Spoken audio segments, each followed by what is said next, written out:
ધન્યવાદ.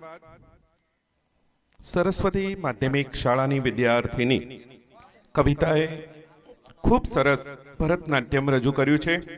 દીકરી કવિતાને ખૂબ ખૂબ અભિનંદન પાઠવીએ છીએ અને ભરતનાટ્યમ તૈયાર કરાવનાર શિક્ષિકાબેન શ્રી રેખાબેનને પણ ખૂબ ખૂબ અભિનંદન પાઠવીએ છીએ. જ્ઞાન